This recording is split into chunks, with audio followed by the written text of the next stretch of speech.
வணக்கம் மக்களே, நீங்கள் பாரு கேட்குறது முக்கிய கம்பெனி நாங்கள் host finally rings of power season 2 episode 1, 2, 3 ஒரே நாளில் வந்து பார்த்தீங்கன்னா ரிலீஸ் பண்ணியிருக்காங்க. ஸோ எந்த வகையில் நம்ம தனித்தனியாக அந்த எபிசோட்ஸ் வந்து பிரேக் டவுன் பண்ணுவோம். ஸோ இப்போதைக்கு நம்ம எபிசோட் 1 பிரேக் டவுன் தான் பார்க்க போகிறோம். போன சீசன் மாதிரி இந்த சீசனுக்கும் காசு அள்ளி தெளிச்சிருக்காங்க, அது தெளிவாகவே தெரியுது. குவாலிட்டியில் எந்த ஒரு குறையுமே இந்த சீசனில் சொல்ல முடியாது. ரைட்டிங்குமே எனக்கு தெரிஞ்சு ரொம்ப சூப்பராக பண்ணியிருக்காங்க, ரொம்ப டீட்டெயில்டாக பண்ணியிருக்காங்க.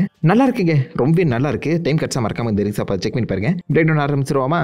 ஃபஸ்ட்டு ஓப்பனிங் ஷாட்டே ஆக்சுவலாக நான் போன சீசனோட எண்டை தான் ஸ்டார்ட் பண்ணுவாங்கன்னு நினச்சேன். நம்ம ஹால் பிராண்ட், அதாவது சௌரான் பார்த்தீங்கன்னா மிடில் இயர்த்தை நோக்கி, அதாவது அந்த மாடலை நோக்கி போயிட்டு இருப்பாரு. பட் ஹால் பிராண்டா எப்படி இந்த பக்கம் சௌரான் மாறினாருன்னு சொல்லி அந்த ஃபிளாஷ்பேக்கை வச்சு தான் கதையை ஓப்பன் பண்ணுறாங்க. இந்த சமயத்தில் மார்காத் வந்து பார்த்தீங்கன்னா டிஃபீட் பண்ணிடுவாங்க. மார்காத் வந்து டெக்னிக்கலாக நம்ம சௌரானோட தலைமை மாதிரி வச்சுக்கோங்களேன். அவர் தான் மோர் லைக் ஒரு பவர்ஃபுல்லான பீயிங். ஸோ அவரை டிஃபீட் பண்ணிட்ட அப்புறம் ஆக்ஸை யார் கண்ட்ரோல் எடுக்கிறதுன்னு சொல்லி அடுத்த லீடுக்காக இப்போதைக்கு நம்ம சௌரான் ஆக்ஸ் கூட பேசிட்டு இருக்காரு. அண்ட் அவரை பொறுத்த வரைக்கும் ஏகப்பட்ட எக்ஸ்பெரிமெண்ட்ஸ் கண்டக்ட் பண்ணி பவர் ஆஃப் த ஃப்ளஷ் கிடையாது, ஓவர் த ஃப்ளஷ்ங்கிற மாதிரி மென்ஷன் பண்ணுறாங்க. அதாவது மொத்த மக்களையுமே எல்லாருமே கண்ட்ரோல் எடுக்கிறது தான் சௌரானோட பிளான். பட் இப்போதைக்கு அந்த பிளான் என்னங்கிறத தெளிவாக சொல்லியிருக்க மாட்டாரு. நம்ம சௌரானுக்கே அது தெரியாதுன்னு நினைக்கிறேன். பட் அவர் செஸ்ட்டில் நீங்கள் நோட் பண்ணி பார்த்தீங்கன்னா அந்த ஐ ஆஃப் சௌரான் சிம்பிள் இருக்கு. அண்ட் மோஸ்ட் லைக்லி அதை நீங்கள் ஒரு ஒன்ட்ரிங்கோட சிம்பிளாகவும் கன்சிடர் பண்ணிக்கலாம். இந்த இடத்துல சௌரான் நல்லா தான் பேசிட்டு இருப்பாரு. பட் நடுவில் எத்தனை ஆக்ஸ் செத்தாலும் பரவாயில்ல, மிடில் ஏற்ற கண்ட்ரோல் எடுக்கிறோம் அப்படின்னு சொன்ன உடனே ஆக்ஸ் எல்லாருமே தக்காளி நான் செத்து உனக்கு ஹெல்ப் பண்ணுமா அப்படின்னு சொல்லி பட்டுன்னு இந்த பக்கம் சௌரான் பக்கமே திரும்பிடுறாங்க. சௌரான் மொதல் ஆர்க்கா அசால்ட்டாக கொலை பண்ணி இருந்தாலும் அந்த இடத்துல நம்ம ஆடர் ஒரு சின்ன ட்ரிக்கரி மூலியமா நம்ம சௌரானை முதுகிலே குத்தி சாவடிக்க ட்ரை பண்றாரு. அந்த சமயத்தில் சௌரான் இந்த பக்கம் ஆடரை பார்த்து யூடியூப் ரூட்டஸ் அப்படின்னு சொல்லி தாங்கன்னா நல்லா இருந்திருக்குல்ல. பட் எனிவேஸ் இந்த இடத்துல சௌரானை ஈஸியாகவே இத்தனை ஆக்ஸ் ஒன்றா சேர்ந்து கொண்டுறாங்க. இவனை கொண்டுறதுக்காக இத்தனை பேர் கஷ்டப்பட்டு இருக்காங்க அப்படின்னு நீங்கள் யோசிச்சிங்கன்னா சௌரான் ஒரு பவர்ஃபுல்லான இம்மோர்டல் வேலர். அவரால் டெக்னிக்கலாக சாக முடியாதுங்க. இந்த இடத்துல அவர் சாகும்போது கூட ஏதோ ஒரு பிளாக் மேஜிக், ஒரு பிளாக் ஸ்பீச் வந்து சொல்வார். டக்குன்னு அவருடைய ஆன்மா வந்து பார்த்தீங்கன்னா அப்படியே வெடிச்சு செதறி அங்கேருந்து எஸ்கேப் ஆகியிருக்கும். அவருடைய ஃபிசிக்கல் பாடி மட்டும் செத்துருக்கும், அவருடைய ஒரிஜினல் ஆன்மா வந்து வெளில போயிருக்கும். இவர் இம்மோர்டல் வேலர். ஸோ இவரை உங்களால் கொல்லவே முடியாது. இவருடைய பாடி அந்த ஃபிசிக்கல் ஃபார்ம் மட்டும் பிரேக் ஆகுமே தவிர்த்து இவரால் பல ஃபார்ம்ஸ் வந்து பார்த்தீங்கன்னா எடுக்க முடியும். பட் எவ்ரி சிங்கிள் டைம் இவர் வந்து செத்து புது ஃபார்மை எடுக்கும்போது அந்த ரீஜென்ரேஷனுங்கிறது கொஞ்சம் லேட் ஆகும். ஸோ அந்த வகையில் இவர் இறந்துருவார். இந்த இடத்துல ஒரிஜினல் சௌரானோட அந்த ஃபார்ம் பார்த்தீங்கன்னா இங்கே இறக்குற மாதிரி தான் காமிக்கப்பட்டிருக்கு. ஆனால் அவர் சாகும் போது கூட சும்மா சாவலங்க, சுற்றி இருக்க அந்த மொத்த இடத்துமே நாசமாக்கி தான் செத்துருக்காரு. இந்த இடம் ஞாபகம் இருக்கா? இங்கே தான் நம்ம கேலாட்டியல் ஃபர்ஸ்ட் ஒரு ஐஸ் ஸ்டோலை வந்து மீட் பண்ணி சண்டை போட்டிருப்பாங்க. அண்ட் சௌரான் ரிட்டர்ன் வந்ததுக்கான அடையாளமும் இங்கே தான் ஃபர்ஸ்ட் தென்பட்டிருக்கும். இவ்வளோ ஈவில் சக்தி இங்கே இருக்கு, இங்கே நெருப்பு கூட சுட மாட்டேங்குது அப்படிங்கிற மாதிரி சொல்லியிருப்பாங்களே. அதுக்கான காரணம் டெக்னிக்கலாக இங்கே தான் நம்ம சௌரான் இறந்துருக்காரு. பட் இறந்தவர் ஒன்றும் சும்மா சாவலங்க. அவருடைய பிளட் அதே இடத்துல ட்ரிக்கிள் டவுன் ஆகி ஒரு இடத்துல குழுமமாக சேர்ந்துருக்கு. அங்கே வந்து ஒரு எலியை அது டேக் டவுன் பண்ணி கொஞ்சம் கொஞ்சமாக அது ஃபிசிக்கல் ஃபார்மை இருக்க ட்ரை பண்ணுது. ஸோ கிட்டத்தட்ட சிம்பியார் மாதிரி வச்சுக்கலாம். என் டக்குன்னு பார்க்கும்போது சிம்பியார் தாட்டகம் வந்துச்சு. ஸோ இது ஃபிசிக்கல் ஃபார்மை எடுக்கிறதுக்கு பவர்ஃபுல்லான ஹோஸ்ட் தேவை. ஸோ அந்த வகையில் அது தேடி போகிற அந்த இடத்துல தான் தெரியாதனமாக ஒரு பொண்ணு வந்து மாட்டிக்கிறான். யார் இவன் தெரில. அவளை கொன்று அந்த இடத்துல தான் நம்ம சௌரான் ஹால் பிராண்ட் உருவத்தை எடுக்கிறாரு. எடுத்த உடனே அவர் டேரெக்டாக ஆடரை கொலை பண்ணுறதுக்காக தான் போயிட்டு இருக்காரு. ஏன்னா ஆக்ஸ் இப்போதைக்கு ஆடர் தலைமையில் தான் இருக்காங்க. டெக்னிக்கலாக ஆக்ஸ் எல்லாருமே ஆடரை ஃபாதராக ஏற்றிருப்பாங்க, புது லீடராக ஏற்றிருப்பாங்க. அவர் தலைமையிலே இப்போதைக்கு சவுத்லேண்டை கொஞ்சம் கொஞ்சமாக நம்ம ஆடர் வந்து பார்த்தீங்கன்னா டேக் டவுன் பண்ணிட்டு இருக்காரு. அதுலேருந்து சில பேர் தப்பிச்சு இங்கேருந்து கிளம்பி நார்தன் சைட் போகிறதுக்காக ட்ரை பண்ணும்போது போற வழியில அவங்களே இந்த பக்கம் ஹால் பிராண்ட் மீட் பண்ணிடுறாப்ல. தம்பி நீ சாவ நோக்கி போயிட்டு இருக்க, அந்த பக்கம் போவாத, இங்கிட்டு போலாம். இங்க பாரு, சாவுகிறது எல்லாருக்கும் தேடி வரதான் செய்யும். பட் அதுக்கு முன்னாடி நம்ம அதை எதிர்கொள்ள தயாராக இருக்கமாங்கிறது முக்கியம். மோடிகிரி என் கூட வாடா அப்படின்னு சொல்லும்போது அந்த இடத்துல தான் டியார்மிட் அவருடைய செஸ்ட்ல இருக்கக்கூடிய அந்த வித்தியாசமான சிம்பிளை நோட் பண்றாரு. அது சவுத்லேண்டோட கிங் சிஜில். பட் இவர் சவுத்லேண்ட் கிங் கிடையாது, அந்த வம்சத்தை சார்ந்தவரும் கிடையாது. அவங்க கீழே வேலை செஞ்ச ஒரு சர்வெண்ட். அந்த ஞாபகத்தை கேரி பண்ற மாதிரி சொல்லியிருப்பாங்க. அண்ட் இந்த சமயத்தில் ஆப்வியஸா நம்மளும் ஸ்ட்ரென்த்ல கம்மியாக தான் இருக்கும், கொஞ்சம் பவரை ஏற்றிட்டு வருவோம். அந்த மாதிரி சௌரான் இப்போதைக்கு அவங்க கூடவே கிளம்பி எஸ்கேப் ஆக ட்ரை பண்ண போற வழியில கப்பலுக்கு நடுவில் வந்து பார்த்தீங்கன்னா ஒரு மிகப்பெரிய மீன், ஒரு வேல் மாதிரி திமிங்கல மாதிரி வந்து அந்த மொத்த கப்பலுமே துவம்சம் பண்ணுது. இதை தான் தக்க தருணம்னு சொல்லி இறங்கி இந்த பக்கம் ஹால் பிராண்ட் அந்த லோகோவை ஆட்டையை போட்டுக்கிறாப்ல. அந்த பைபிளை உன்னை காப்பாற்றின பார்த்தியா, அதான நான் செஞ்ச தப்புன்னு சொல்லி யோசிச்சிருப்பாங்க. பட் இந்த இடத்துல அந்த மிகப்பெரிய திமிங்கலம் நம்ம ஹால் பிராண்டை ஒன்றும் செய்யல. ஸோ ஆப்வியஸாக அவர் வந்து சௌரான் மேபி அந்த ஈவில் ஸ்பிரிட்டை அதை நோட் பண்ணிச்சோ என்னமோ. இந்த சமயத்தில் தான் நம்ம ஹால் பிராண்ட் அந்த மிச்சம் மீதி இருக்கக்கூடிய அந்த ஷிப்புக்கு மேலே ஏறி நிற்கும் போது அங்கே ஆல்ரெடி ப்ரீவியஸ் சீசனில் நம்ம கேலாட்டியல் வேலனருக்கு போகாம அங்கே வந்து குதிச்சிருப்பாங்களே, அவங்க மீட் பண்ணுற மாதிரி ஒரு கோயின்சிடன்ஸாக தான் அந்த சீக்வன்ஸ் அமைக்கப்படுது. கோயின்சிடன்ஸா இல்லை நிஜமாலே சௌரான் இந்த பிளான் பண்ணி பண்ணாரான்னு தெரியல. பட் அதுக்கப்புறம் என்ன நடந்துச்சுன்னு சொல்லி நீங்கள் சீசன் 1ல பார்த்துருப்பீங்க. இப்போதைக்கு ஹால் பிராண்ட் அங்கிருந்து கிளம்பி மாடோரோனுக்கு போயிட்டு இருக்காரு. இப்போதான் அதாவது அந்த சீசன் ஆரம்பிச்சு ஒரு 20-25 நிமிஷம் கழிச்சு தான் முதல் அந்த டைட்டிலே போடுறாங்க. நல்லா இருந்துச்சு. இந்த ஃபிளாஷ்பேக் சீக்வன்ஸ் ரொம்ப கிரிப்பிங்காக இருந்துச்சு, சூப்பராக இருந்துச்சு. இந்த இடத்துல நம்ம கேலாட்டியல் அண்ட் எல்ட்ரான் பற்றின ஒரு சேஸுக்குள்ள இன்வால்வ் ஆகுறாங்க. நம்ம கெலிப்ரபோர் அண்ட் ஆப்வியஸா சௌரானோட ஹெல்ப் மூலியமா 3 பவர்ஃபுல்லான எல்வன் ரிங்ஸ் வந்து பார்த்தீங்கன்னா கேலாட்டியல் ஹோல்ட் பண்ணி வச்சிருப்பான். இதை வச்சு தான் சௌரானை டிஃபீட் பண்ணுங்கிற மாதிரி யோசிச்சு வச்சிருப்பா. பட் எல்ட்ரான் இந்த மொத்த ரிங்ஸையுமே உருவாக்குனது சௌரானா இருக்கும்போது கண்டிப்பாக கண்டிப்பாக அவனுடைய கட்டுப்பாடு இந்த ரிங்ஸ்குள்ளே இருக்க தான் செய்யும். இதை எல்ஸோட கையில் கொடுத்தோன்னா அவன் நம்ம எல்வன் மொத்த ஃபேமிலியுமே கண்ட்ரோல் எடுத்துருவான். இது சரிப்பட்டு வராதுன்னு சொல்லி இந்த ஒரு விஷயத்தை கோத்து விட்டுறதுக்காக நம்ம கில்கலாட், அதாவது எல்வன் ட்ரிகனுக்கு ஓடிட்டு இருக்காப்ல. கில்கலாட் கிட்ட இந்த பக்கம் நம்ம சௌரானோட ஒன்னா சேர்த்து கேலட்டேல் ஒர்க் பண்ணியிருக்கா. அவன் அந்த ரிங்கு உருவாக்கி இருக்கனால இது சரிப்பட்டு வராதுன்னு சொல்லும்போது நம்ம கில்கலாடுக்கு வந்து அந்த ரிங்கு வேணுமா வேணாமாங்கிறத ஒரு முடிவை எடுக்கவே முடியல. கேலட்டேல் பண்ண தப்பு தான், சௌரான் கீழே வேலை செஞ்சிருக்க கூடாது, சௌரானோட பேச்சையும் கேட்டிருக்க கூடாது. பட் அவர் தெரிஞ்சு கேட்கல, அவர் மேபி தெரிஞ்சே கேட்டிருக்கலாம், வாய்ப்புகளும் அதிகம். ஏன்னா பல சந்தேகங்கள் கூட தான் இந்த பக்கம் நம்ம சௌரான் கூட ஆக்சுவலாக கேலட்டேல் ஒர்க் பண்ணிட்டு இருந்தா. பட் அதை பற்றி கண்டுக்காம இப்போதைக்கு இந்த வேலனார் இந்த மொத்த இடத்தையுமே நம்ம சேவ் பண்ணுறதுக்கு எல்ஸோட அந்த லைட்டை காப்பாற்றுறதுக்கு கண்டிப்பாக அந்த ரிங்கு தேவை, அந்த ரிங்கை என்கிட்ட கொடு அப்படின்னு சொல்லி அவர் ஆர்டர் போட, என்னடா நம்ம போட்டு கொடுத்தா இவன் என் பக்கமே திரும்புறான், இது சரிப்பட்டு வராதுன்னு சொல்லி எல்ட்ரான் இந்த ரிங்கை என் முடிவுப்படியே நான் அழிச்சுக்கிறேன் அப்படின்னு சொல்லி அந்த மிகப்பெரிய மலையிலேருந்து கீழே குதிச்சு யாரையும் ஒரு முக்கியமான ஒருத்தரை தேடி ஓடிட்டு இருக்காரு. இதுக்கு நடுவில் நம்ம ஸ்ட்ரேஞ்சரை மீட் பண்ணுறோம். ஸ்ட்ரேஞ்சர் ஆக்சுவலாக யாருன்னு சொல்லி இது வரைக்கும் பெருசாக டீஸ் பண்ணவே இல்லை. நிறைய பேர் கேண்டால்ஃப்னு சொல்லிட்டு இருக்கீங்க. கேண்டால்ஃபாக இருக்க வாய்ப்புகள் ரொம்ப கம்மி. என்ன கேட்டிங்கன்னா ப்ளூ விசார்டாக இருக்கிறதுக்கான சான்சஸ் தான் அதிகம். அவரும் நோரியோ ஒன்றா சேர்ந்து ரியூன் ஒன்றுக்கு போயிட்டு இருக்காங்க.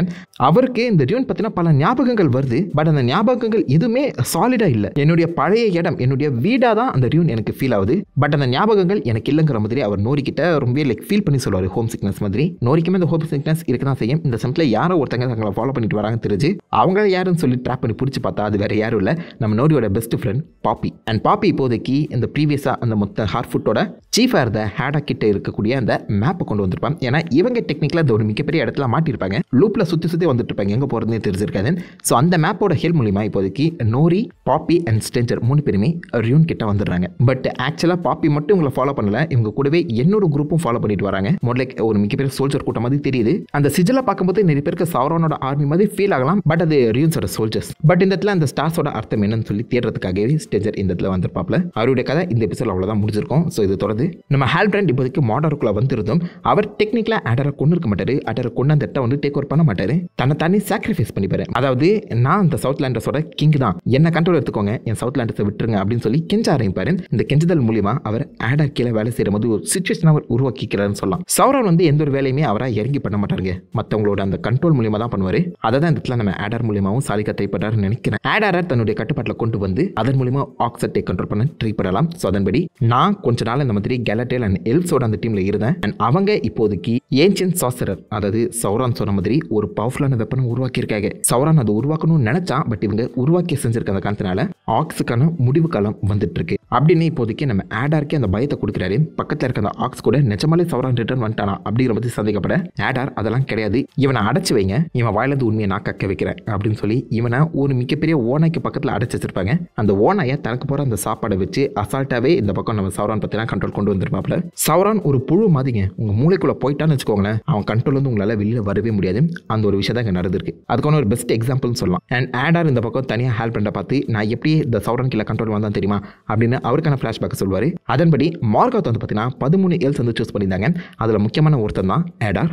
இவனை ஒரு மவுண்டெயினில் வந்து பார்த்தீங்கன்னா கட்டி தொங்க விட அந்த இடத்துல இவனை காப்பாற்றுறதுக்காக நம்ம சௌரான் வைனோட வந்திருப்பானா. ஸோ இந்த மாதிரி யாருமே கண்டுக்காத அந்த சமயத்தில் சௌரான் மட்டும் இவனுக்கு வைன் கொடுத்து தன்னுடைய கட்டுப்பாட்டில் கொண்டு வந்ததாக சொல்லியிருப்பாங்க. அதுக்கேற்ற மாதிரி இந்த ஷாட்லையுமே ஆப்வியஸாக சும்மா யாருமே கண்டுக்காத ஒரு ஓனாயை சௌரான் சாப்பாடை கொடுத்து சரி பண்ணுறாரு. சாப்பாடை வச்சு எத்தனை பேரை கண்ட்ரோல் பண்ணாருன்னு தெரியலையே. இந்த இடத்துல ஆடாருக்கு ஸ்டில் சந்தேகமாக தான் இருக்குது. சௌரான் ஒருவேளை ரிட்டர்ன் வந்தால் என்ன பண்ணுறதுன்னு சொல்லி யோசிக்க ஹால்பிராண்ட், நான் உங்களுடைய ஒரு ஸ்பையா எல்வன் கிங்டம்குள்ளே போகிறேன், அவங்க சௌரானை எங்கே ஒழிச்சு வச்சிருக்காங்க சரி உங்களுக்கு தேடி கண்டுபிடிச்சு சொல்கிறேன் அப்படின்னு சொல்லி தன்னை கண்டுபிடிக்கிறதுக்கு இந்த பக்கம் ஆடார் கிட்ட பெர்மிஷன் கேட்குறாரு. பார்த்தீங்களா, அதையுமே அந்த பக்கம் நம்ம ஆடார் வந்து பார்த்தா நம்பி சரிப்பா போ கண்டுபிடிச்சா மறக்காம கால் பண்ணி சொல்லிடணும் அப்படின்னு சொல்லி இந்த பக்கம் நம்ம சௌரான் அனுப்பி வைக்க, சௌரான் போகிறதுக்கு முன்னாடி அந்த ஓனையை விடி வச்சிருப்பாரு. தன்னை அது வரைக்கும் டார்ச்சல் பண்ணிட்டு இருந்த வால்ட்ரிக் அவனை அந்த பக்கம் ஓனாய் பார்த்தீங்கன்னா ஒரு பதம் பார்த்துரும். ஸோ ஹால்பிராண்ட் டெக்னிக்கலாக இப்போதைக்கு ஆடாரை கண்ட்ரோல் எடுக்கிறதையுமே தாண்டி லைக் ஆடாரோட அந்த மூளைக்குள்ள போகுது அவனை தன் கட்டுப்பாட்டில் கொண்டு வரதையுமே தாண்டி அங்கேருந்து கிளம்பி எல்வன் கிங்டமில் இருக்க நம்ம கெலிம்பிரபரை மீட் பண்ண போயிருப்பாரு. ஐ மீன் ஃபைனல் ஷாட் அதுவாக தான் இருக்கும். நம்ம கெலிம்பிரபரை பார்த்து மீதம் இருக்கக்கூடிய அந்த ரிங்ஸை உருவாக்குறதுக்காக தான் இப்போதைக்கு ஹால்பிராண்ட் திரும்பவும் அந்த இடத்துக்கு வந்திருக்காரு. அகைன் சௌரான் எந்த அளவுக்கு பக்காவான ஒரு திட்டம் போட்டிருக்காரு பார்த்தீங்களா. அந்த பக்கம் எல்ட்ராண்டு 3 ரிங்ஸோட மிகப்பெரிய மலையிலேருந்து கீழே குடிச்சார் பார்த்தீங்களா, எப்படி தப்பிச்சிட்டாரு.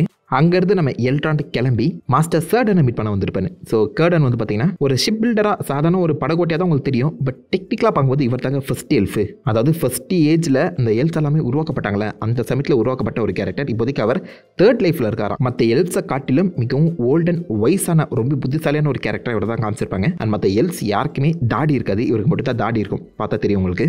இவர்கிட்ட இந்த ரிங்ஸை என்ன பண்ணுறதுன்னு சொல்லி கேட்க கெலிம்பிரபர் உண்மையிலே ஒரு புத்திசாலி, பெர்ஃபெக்டான ஒரு விஷயத்தை உருவாக்கணும்னு ட்ரை பண்ணா. அவன் இந்த ரிங்ஸை வச்சு எல்ஸுக்குள்ள கலகத்தை உருவாக்கணும்னு நினைச்சிருந்தானா அது என்னத்துக்கு நடந்துட்டு இருக்குன்னு அர்த்தம். ஐ மீன் டெக்னிக்கலா எல்ட்ரான் பிடிக்கிறதுக்காக இப்போதைக்கு கில்கலாட் அண்ட் கேலாட்டில் வந்துட்டு இருப்பாங்க.